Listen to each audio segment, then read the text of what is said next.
2022년 수학능력시험 중국어 문제 28번. 여러분 안녕하세요. 송지현입니다. 자, 오늘은 수능 문제 가지고 이야기를 나눠볼게요. 며칠 전에 수능 시험이 있었고요. 중국어 문제 28번 가지고 얘기가 좀 많이 나오고 있습니다. 저한테 개인적으로 질문하신 분도 계시고요. 제가 풀어봤을 때도 이거 이상한데? 라는 생각이 좀 들었어요. 근데요, 수능 정답에 대해서 이야기하는 건 굉장히 조심스럽습니다. 예, 많은 어떤 이게 좀 영향이 생길 수 있기 때문에 조금 조심스럽긴 한데요. 중국어로 공부하는 차원에서 간단하게 설명을 좀 드리도록 하겠습니다. 자, 수능 문제 보신 적 있으세요? 예, 5교시에 실시를 합니다. 그래서요, 다른 문제와 달리 제일 늦은 시간에 밤 9시 이후에나 공개가 됩니다. 그래서 수능 시험 본 날 저녁에 전 한 10시쯤에 들어가서 문제 검색해보고 쭉 풀어보는데요. 예전에 비해서 많이 쉬워졌어요. 굉장히 예전에는 까다로운 문제도 많고 어려운 문제도 많았는데 올해는 비교적 평이했고요.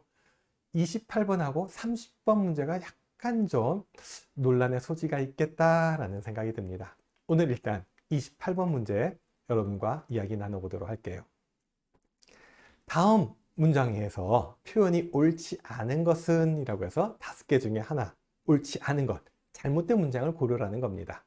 1번, 他劝我多睡一会儿。 2번, 妈妈不叫我玩电脑。 3번, 你让眼睛休息休息吧。 4번, 我几年前请过他来我家。 5번, 老师没要求我们带手机来。 자, 5개 문장 중에 틀린 문장을 하나 고르라는 건데요. 전 이거 보면서 시간을 좀 많이 썼어요. 이상하네 라는 생각을 많이 했습니다. 왜 그런 생각을 했는지에 대해서 설명을 드릴게요. 자, 여기 5개 문장은 모두 다 겸어문입니다. 겸어문의 특징을 알면은 답을 쉽게 찾을 수가 있습니다. 그리고요, 제가 지금 겸어문에 대해서 쭉 설명을 드리면 시간이 너무 많이 갈 것 같은데요. 그냥 간단하게 겸어문이 뭔지에 대해서만 설명을 드리고 넘어가도록 할게요. 1번, 他劝我多睡一会儿이라고 했어요. 그녀가 나에게 권했어요. 내가 조금 더 자라고. 그녀가 나보고 좀 더 자라고 합니다 라는 얘기예요. 아침에 내가 일찍 일어나려고 하니까 아내가 여보 좀 더 자요 라는 식으로 하는 그런 상황에서 그녀가 저보고 좀 더 자래요 라는 얘기예요. 他劝我, 그녀가 나에게 권한 거예요. 그리고 我多睡一会儿, 내가 좀 더 잔 거죠. 자, 여기 중간에 我라는 낱말을 보면은 앞에 권하다의 목적어 겸 뒤에 자다라는 말의 주어예요. 我라는 단어는요, 앞에 나오는 취해의 목적어를 겸하면서 뒤에 있는睡, 잠을 자다라는 주어를 또 겸하고 있어요. 그죠? 그래서 여기서 我를 겸어라고 하고 이런 식의 문장을 겸어문이라고 합니다. A가 B를 시켜서 B가 무엇을 하다 라는 식의 문장이에요. 그녀가 나에게 좀 더 잘하고 했어요 라는 식의 문장입니다. 자, 이 문장 문제 없습니다. 맞는 문장입니다. 他劝我多睡一会儿. 괜찮습니다. 2번 문장으로 가겠습니다. 妈妈不叫我玩电脑. 妈妈不叫我玩电脑. 엄마가 나한테 컴퓨터 가지고 놀지 말래요 라는 얘기예요. 엄마가 뭐 하지 말라고 저를 시키는 거예요. 제가 컴퓨터를 갖고 노는 걸 하지 말라고 하는 거죠. 역시 중간에 我라고 하는 겸어가 있어요. 엄마가 뭐 하지 말라고 나를 시켰고 나는 컴퓨터를 갖고 놀지 않는 거죠. 자, 이 문장 딱 보면서 야, 이거 참 매력적인 문장이다. 오답을 유도하기 위해서 참 매력적인 문장을 하나 제시했다라는 생각이 들었습니다. 妈妈不叫我玩电脑, 문법적으로 틀리지 않아요. 하지만 중국 사람들은요, 엄마가 나 컴퓨터 갖고 놀지 말래 라고 할 때요, 妈妈不叫我玩电脑 라고 하지 않고요, 妈妈不让我玩电脑, 엄마가 나 컴퓨터 갖고 못 놀게 해 라는 식으로 이야기를 좀 더 많이 합니다. 叫와 랑이 비슷한 용법으로 사용이 됩니다. 근데요, 叫를 써도 되지만 실제 언어 생활에서는 叫를 쓰는 사람은 글쎄요, 저는 거의 못 봤고요. 랑을 쓰는 사람이 대부분입니다. 제가 중국 친구들이나 뭐 선생님들께 여쭤봤을 때도요, 叫쓰는 거 틀리진 않는데 되게 어색해요. 랑이 맞아요. 라는 식으로 얘기를 했어요. 자, 결국 2번 요 예문은요, 문법적으로 틀리진 않아요. 하지만 굉장히 어색한 문장이에요. 그러니까 틀렸다고 보기는 어려워요. 그래서 야, 요거를 답으로 선택하는 사람이 정말 많겠다라고 생각을 했습니다. 자, 만약에 다른 문장이 다 정상이라면 얘를 답으로 선택을 해야겠지만 다른 문장이 틀린 게 있다면 얘를 답으로 선택하면 안 되는 그런 위험성이 있는 문장입니다. 3번으로 갑시다. 你让眼睛休息休息吧. 당신 눈을 좀 쉬게 하세요. 당신이 눈으로 하여금 좀 쉬도록 하세요 라는 뜻으로 여기서도 역시 겸어문이에요. 你让眼睛,眼睛이라고 하는 게 겸어예요. 너가 눈으로 하여금 뭐뭐 하게도록 시키고 눈이 쉬는 거죠. 예, 시우시 시우시바 좀 쉬세요 라는 뜻으로 당신 눈을 좀 쉬게 해주세요. 하루 종일 컴퓨터 보고 저녁에 들어와서 스마트폰 보고 하니까 눈이 필요할 거 아니에요. 아유, 눈 좀 쉬게 해줘요 라는 표현입니다. 你让眼睛休息休息吧. 문제 없습니다. 좋은 문장입니다.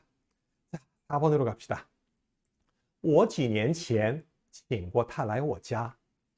我几年前请过他来我家. 제가 몇 년 전에 그 사람 우리 집에 오라고 초대한 적이 있어요. 몇 년 전에 제가 그 사람 우리 집에 초대했었어요 라는 뜻입니다. 어때요? 괜찮은 것 같아요? 전 처음 봤을 때 틀린 거 없는데 맞는 문장이네 라고 생각을 했습니다. 예. 근데요 잘 보세요. 여기도 약간 애매한 것이 하나 들어있어요. 중국어에서 겸어문의 특징 중에 하나가 뭐가 있냐면요, 러, 저, 고 라고 하는 동태조사는요, 앞에 나온 동사 뒤에 붙이는 게 아니고 뒤에 나온 동사에 붙인다 라는 말이 있습니다. 다시 얘기해서요, 我几年前请过他来我家. 내가 그 사람 우리 집에 오라고 초대한 적이 있어요 라는 문장을 꼬자를 칭자 다음에 붙이는 것이 아니고 어디다 붙이냐, 我几年前请他来过我家라고 해야 맞는다 라는 이런 설명이 있습니다. 두 번째 동사 뒤에 붙인다라는 얘기예요. 제가 이런 문제 풀면서 야, 이거 정말 어려운데 고3 학생들이 이걸 어떻게 풀지? 근데 수능 만점도 나고요, 중국어 만점 맞는 학생들이 많이 나옵니다. 야, 중국어 3년 배우고 이런 어감들을 어떻게 느끼면서 답을 쓰지? 라고 했는데요, 어감을 느껴서 답을 쓰는 게 아니라 모의고사를 통해서 훈련한 결과로 답을 찾는 거예요. 자, 수능 완성 실전 모의고사 EBS 모의고사 7회 28번 문제를 보겠습니다. 여기 보면은요, 문장 표현이 옳지 않은 것은 이라고 해놓고요, 여기 보면 쭉 있는데 4번 문장 보겠습니다. 4번 보기 보면은 我什么时候请过他来我家呀? 내가 언제 그 사람 집에 우리 집에 온다고 한 적이 있었어? 라는 문장이 있는데요, 옳지 않은 것이 4번이 답이에요. 왜 틀렸냐? 请过他来我家라는 말이 잘못됐다는 얘기예요. 过자를 请자 앞에 붙이지 말고 来자 뒤에 붙여서 请他来过라는 식으로 해야 된다라는 얘기입니다. 이 문제를, 이 모의고사를 풀어본 학생이라면 너무 쉽게 답을 찾을 수 있는 그런 문제입니다. 자, 이 문제 해설을 볼게요. 여기 보면은 겸어문의 이해라고 해가지고 쭉 문제 해석이 나와 있고요. 여기 보면은 내가 언제 그를 우리 집으로 초대했었지? 초대한 적이 있었지? 하는 식의 얘기인데요, 我什么时候请他来过我家呀? 라는 식으로 꼬자를 라이자 뒤에 붙인다. 겸어문에서 동태조사 러, 저, 고는 일반적으로 두 번째 동사 뒤에 온다라고 설명이 되어 있습니다. 일반적으로 두 번째 동사 뒤에 온다라는 얘기는 일반적이지 않을 경우에는 앞에 동사 앞에도 올 수 있다라는 얘기잖아요. 그죠? 자, 이렇게 일반적으로 어쩌다라는 게 너무너무 애매합니다. 다시 돌아가겠습니다. 我几年前请过他来我家라고 하면은 몇 년 전에 나 그 사람 우리 집에 오라고 초대한 적이 있었어 라는 뜻 맞아요. 틀리지 않습니다. 근데 그 사람이 오지 않았어요. 我几年前请他来过我家 하면은 몇 년 전에 나 그 사람 집에 오라고 했었어요. 근데 그 사람 왔었어요. 이 꼬자가 붙은 위치를 보세요. 请过他来我家 하면은 내가 초대한 적이 있어요. 근데 그는 안 왔어요. 我请他来过我家 하면은 그 사람 오라고 초대한 적이 있었어요. 그 사람 왔었어요 하는 얘기예요. 꼬자 붙는 위치에 따라서 이 사람이 왔는지 안 왔는지가 달라집니다. 말할 때 약간 강세도 달라집니다. 그러니까 이 4번 보기는 완전히 틀렸다고 보기는 어려워요. 모의고사에서는 틀린 걸로 했기 때문에 학생들은 이걸 답으로 선택을 할 거고 수능 정답도 아마 4번을 답으로 할 거라고 생각을 합니다.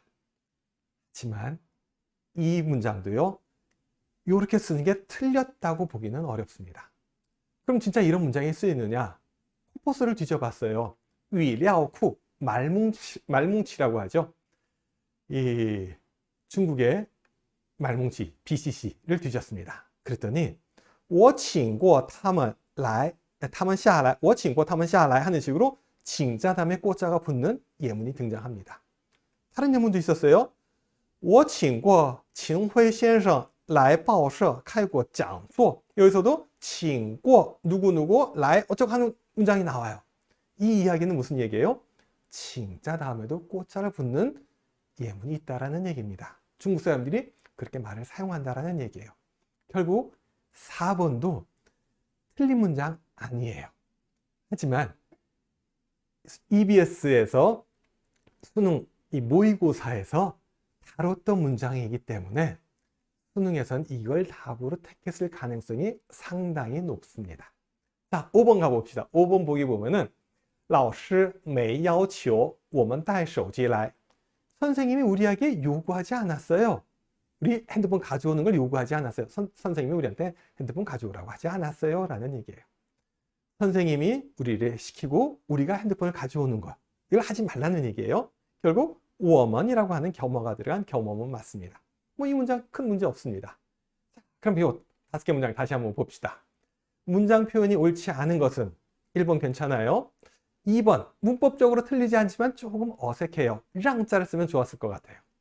3번 문장 아무 이상 없습니다. 4번 모의고사에서 다뤘어요. 틀린 문장으로 했으니까 이게 답이 될 확률이 제일 높아요. 하지만 틀린 문장은 아니에요. 5번 괜찮습니다. 문제 없어요.